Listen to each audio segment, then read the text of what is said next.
अच्छा जरा मुझे बताओ, कौन कौन इस बात को मानता है कि हम एक दिन इस संसार को छोड़ के जाएंगे? हाथ उठा के बताना।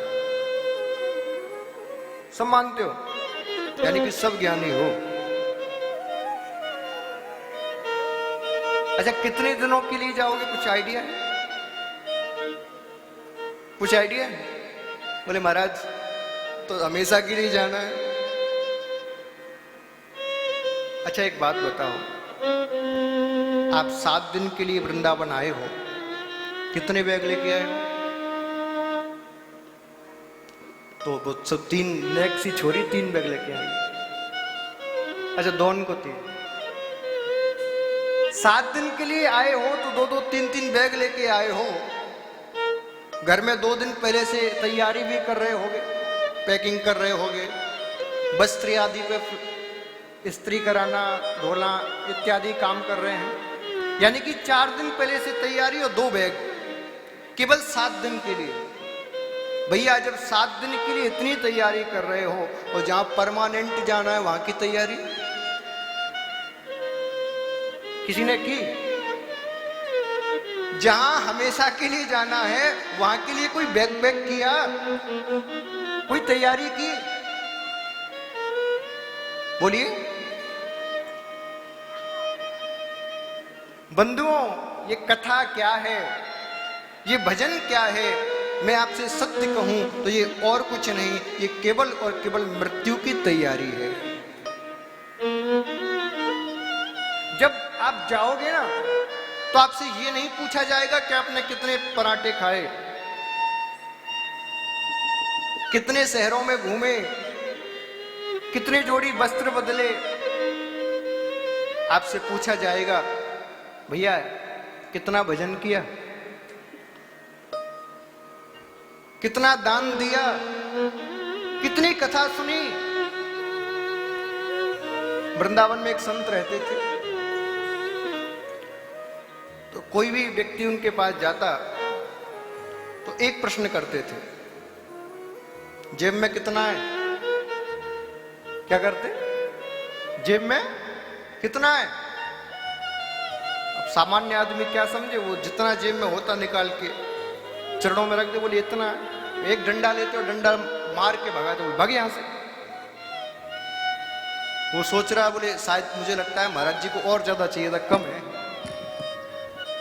अब चला जाता। बड़े बड़े सेठ पहुंचे, ये सत्य घटना है वृंदावन की। एक सेठ आए थे बंबई से और पैसे की गड्डियां बांध कर लाए, गड्डियां। बोले अब देखता हूं कितना इनका त्याग है। उस समय उन पैसे की मूल्य आज में करोड़ों रुपए के बराबर होगी, इतना पैसा लेके आए। अब जैसे ही पहुंचे तो संत ने पूछा कितना है जेब में, तो तुरंत सारी गड्डियां निकाल कर चरणों में रख दी। जैसी गड्डियों को देखा, एक डंडा लिया और खींच के मारा, भाग यहां से। वो भी भाग गया। एक सच्चा संत पहुंचा, चरणों में प्रणाम किया और कहा, हे गुरुदेव, जो भी व्यक्ति आपके पास आता है आप पूछते हो जेब में कितना है, और जब वो दे देता है तो आप डंडा दे के भगा देते हो, उस धन को भी फेंक देते हो, आखिर कारण क्या है?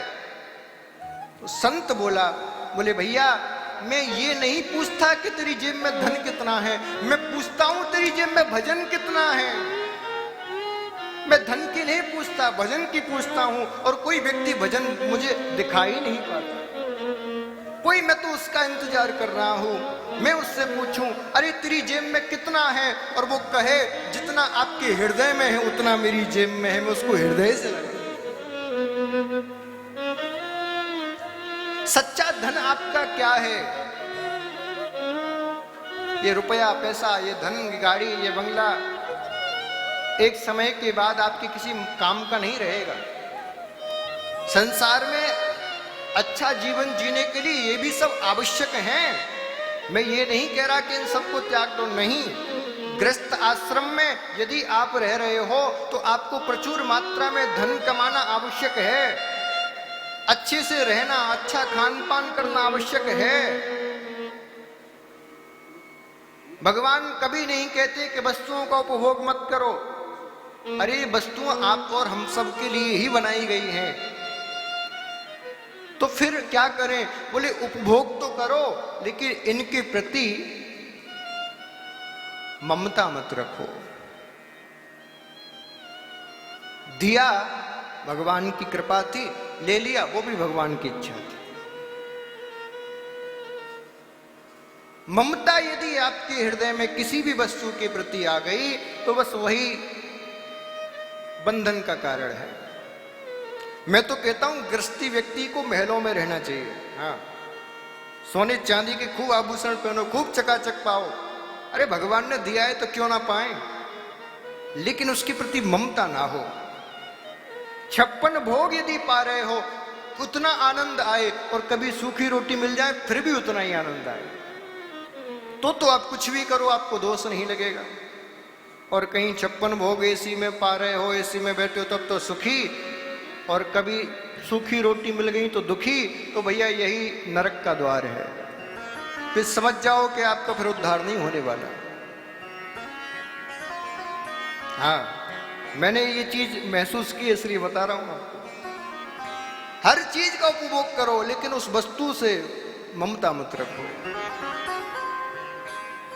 मोह सकल व्याधिन कर मूला, ये मोह ही है, ये संपूर्ण व्याधियों का मूल है।